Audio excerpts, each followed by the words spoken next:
raisonnement de Thierno, un pays doit protéger ses champions. Parce que xam nga ñooñu di investir dans l'économie. Mais tant qu'il y a de la production de richesse, tant qu'il y a de l'activité économique, mais il y a une production de richesse. Yow ce PIB da ciy gagné. Ce taux de croissance da ciy gagné. Ce niveau de pauvreté dafay reculer.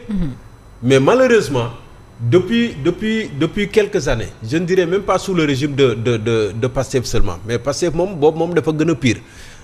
Depuis quelques années, je pense que nos hommes politiques qui réclament le pays, bëgg gouverner, n'apprennent pas des leçons du passé. Et ça c'est vraiment dommage. Xoolal ci jamonoy Macky Sall par exemple, peut-être moo ñu gën a jege, xëy na ñu bëri moom également moom la ñu gën a miin. Combien de champions nationaux la ñu mettrul en mal avec la justice. Et très souvent sur la base de rapports, sur la base de ay accusations yoo xam ne peut-être sax xëy na mënoon nañ ko lijjantee neneen. Oui. Parce que tu prends quelqu'un comme Khadim Bami, tu le mets en prison, demal toog. Depuis lors, on nous parle de 20 mois. Sur la base de quoi? D'un rapport privé. Si je ne m'abuse. Rapport privé. Et rapport boobee nga jël ko ci denc ko nëbb ko jant bi depuis lors mënoo lijjanti ay mbiram, mais son activité économique va tourner au ralenti. Va tourner au ralenti. Tu vas peut-être créer des chômeurs potentiels, tu vas peut-être créer un manque à gagner boo xam ne réew mi mënoon na ko jëriñ. Et li taxoon ma doon joxe exemple régime bee passé. Tu vois des gens yoo xam ne peut-être plus proche de nous, Bougane Gueye Dany, mais amul lu mu souffrirul ci jamonoy Macky Sall. Pour des considérations juste politiques, parce que àndut ak man ci wàllu politique. Xaaral ma néewal ko doole fii. Et les gens ne savent pas. Peut-être que xëy na léegi la ci nit ñi di gën a bàyyi xel. Thierno bu amee business am ñun ñi ñëpp ñu ciy liggéey. Bu ko Mamadou Fofana attaqué bëgg ko sonal. Mais ñun ñi on va payer les pots cassés. Et c'est ce qui arrive. Muy Bougane Gueye Dany woo muy Youssou Ndour woo muy yeneen secteurs yoo jël bu ne c'est toujours comme ça. On a de grands champions mais il faut les protéger. Bougane amul lu mu ñàkkul dans sa confrontation avec le régime de Macky Sall. Et très souvent xoolal régime bi du ko teg fenn ci yaa ma neex dong la koy teg. Ay galgal ci wàllu fisc, ay galgal ci wàllu impôt, ay yu kenn xamul ba finalement yow ñu affaiblir la pensant que yow buñ la affaibliree dañuy sonal sa personnel en fait. Absolument. Et c'est ce qui arrive. Donc il faut protéger ces gens comme Khadim Ba. Il faut protéger ces gens comme Babacar Ngom Sedima. Il faut protéger ces gens comme Serigne Gueye. Serigne Mboup. Bon, Serigne Gueye, j'en parle, Serigne Gueye et fils SGS. Voilà. Borom station yi. Et tant d'autres. Borom EDF. Dembaka par exemple. EDK, oui. EDK. ñoom Samuel Sarr. Ablaye Dia Seniko. Donc on a de grands champions yoo xam ne ñu ngi fii ci biir réew mi. Mais ñooñu boo leen tënkee. Mais activité économique bi ngay tënk. Si l'activité économique ne tourne pas. Mais ñun suñu taux de croissance bi Banque mondiale wàccee keroog de 6 somo fan ñu indi ñu ba 2,2 ñun fan lañ koy remonter parce que y a pas de l'activité dans ce pays y a pas de l'activité économique et yu mel nii mooy tax nit ñi wax yoon nag yoon la moi je n'ai rien contre les magistrats surtout que on sait comment ça se passe parce que bu fekkente ne gouvernement bi ou de manière générale l'État le parquet dépend du ministère de la justice peut-être ministère de la justice mën na am politique boppam. mais li wanewul dysfonctionnement ci affaire justice sénégalaise. Mais justement nag yooyu nag rapport yooyu moo tax ñuy wax war na tax ba ñu xoolaat yëf yi. C'est pas que lii am na rek nii lañ ko war a régler. Peut-être il y a d'autres canaux yoo xam ne mënoon nañ ko régler. yu dul yi justice bu demee ba ñu naan la aménagement des peines. ak yeneen mais xëy na cas yu mel ni moo tax Thierno mi ngi donné l'exemple en France. Mais de grands champions yoo xam ne peut-être ils sont en contentieux avec l'État français depuis des années. Mais ñu ngi koy gérer. Ñoom ñu ngi continuer seen activité di dem sax bitim réew bay investir foofu. Pourquoi pas loolu mënuñu ko am fii Sénégal. Donc na régime Pastef jàng ci le passé bi nga xam ne moom moo doon am. Vraiment tirer ci ay leçons parce que le Pastef d'une certaine manière avait besoin. De brandir des preuves de son discours politique. Parce que discours politique bi moo newoon lan pour gàttal bu ngeen doolee bu ngeen amul dara bu réew mi doxul ñii ñoo tax et ñii ñoo tax boobee nga créer ay rapport ay yeneen ak yeneen après rapport bu ne nga collé ko nit jébbal ko justice acca mu nekk un truc boo xam ne da nga koy jox l'opinion publique après continuer peut-être balaa ñuy continuer rek di fàttali ne dafa am benn bus Tata boo xam ne dafa lakk ci VDN 3 bi à hauteur des Parcelles Assainies donc dafa bloqué circulation bi actuellement donc bu fekkee mën ngeen a jël ay raccourcis rek en attendant ñu xam exactement ce qu'il en est par rapport ak bus boobee nga xam ne tàkk na image yi sax am naa ko ci kanam dinaa ko yónnee aywa non on poursuit avec notre sujet du jour.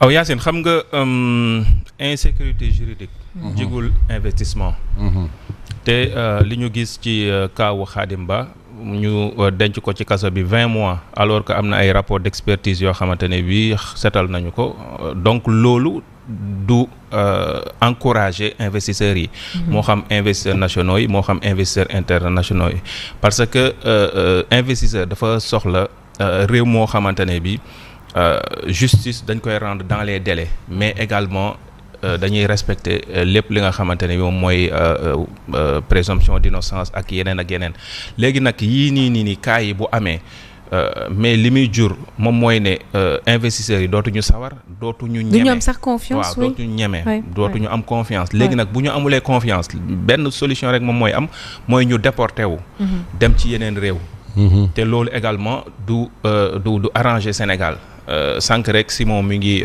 jël le cas de Bougane mais on a vu que il s'est déporté dem ci yeneen réew investir fa koppar googu mu dugal ci réew moomu noonu mais bu ko dugaloon fii Sénégal moo gën a doon njëriñ ci Sénégal mais c'est parce que peut-être pression fiscale yi persécution yi ak yeneen dafay tax investisseurs yi bu ñu amulee jàmm ci am réew mais ay la yow dañuy dem feneen foo xamante ne bi jàmm nga fa ngir dugal fa seen xaalis parce que tamit nit ki xanaa du la xoj ba pare nga koy voilà nga ne ko continuer donc jàpp naa ne lii dafay décourager investisseurs yi te xam nga lii di secteur privé moom mooy pourvoyeur d'emploi moom mooy créer emploi donc bu ñu gisee champion yi ñu ci bëree bëri ñu leen di yóbbu ndungu siin tëj leen loolu dafay tax ba mais benn instant création emploi du am création emploi bu amulee mais chômage bi dafay gën a yokk gis nañu chiffres yi mujjee yi chômage bi demoon na ba ay 23 virgule xawma lan %.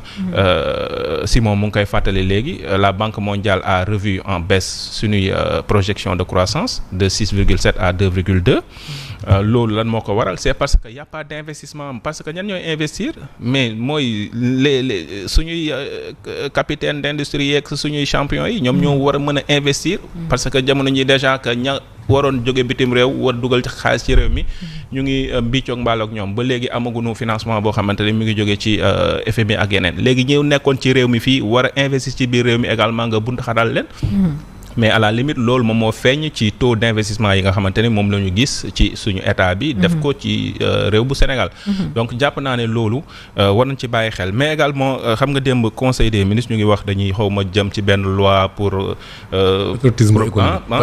patriotisme économique xawma lan mais le discours dafa war a nekk en cohérence ak li ñuy teg comme acte yow munoo ne da ngay jéem def loi boo xamante ne bi xam nga patriotisme économique alors que yow say champion da nga leen teg pression fiscale ba ñuy daw réew mi wala dañuy dem ba seeni entreprise nërmeelu ñenn ñi nga yóbbu leen kaso mais loolu àndul munoo wax lii di def lee donc ñu jàpp nañu daal nañu yaatal et puis voilà bàyyi suñu secteur privé bi ñu nokki ba pare xaalis bi ñu leen yoree nañ ko fay. loolu mooy problème nañ leen fay sax seen dette intérieure. loolu foofu la ñu war a njëkk tàmbalee ay aussi ko. waaw très rapidement démb président nee na nañu fay boru secteur privé national bi c'est important am na solo beneen bi mi ngi jëm surtout ci bourse sociale yi am na solo. maintenant pour en revenir ci li nga xam ne moom mooy cas Khadim Ba dama lay wan rek di Ousmane Sonko ak ay nitam ci ay caaxaan képp nañ nekkoon Pape Malick Ndour nee nañ rapport d'audit moo ko dugal kaso non privé waa kii tamit rapport d'audit moo ko génne non moo ko setal wala lan lay def prison kon logique pour logique rapport d'expertise fii rapport d'expertise la rapport d'audit ñoo yem rek ay rapport la yoo xam ne ay nit a koy def ñu compétent à la matière am de ñu am expérience waaye kon jeex na dama ne rapport moo dugal Pape Malick Ndour non nee nañ juge ñoom ñoo jël procureur nee na moom moo jël nan la tuddati cabinet d'audit mu def nee nañ Pape Malick dafa surfacturé xaw ma daal lekk 2 milliards waa Khadim Ba rapport d'expertise tamit moo ne Khadim lekkul kon kay li jël Pape Malick na ko coppet dugal ca kaso ba moo war ne coppet Khadim Ba moom it génn oui logique pour logique aussi pour wan la ne ci yéen ñu nekk ay mbirum caaxaan la woon ñaata nit a fi génn booba ak léegi parce que li ko lal soxor iñaan ak ne nit ñi duñu am parce que way Khadim Ba xaritu Macky la et après ñun suñu yoon newul ci lool Khadim na def la ko war bu yore ay employé na leen fay na fay impôt duñu nangu nag kenn du lekk alalu Sénégal loolu nekkatul discours bu ñuy tenir rek loolu weesu nañ ko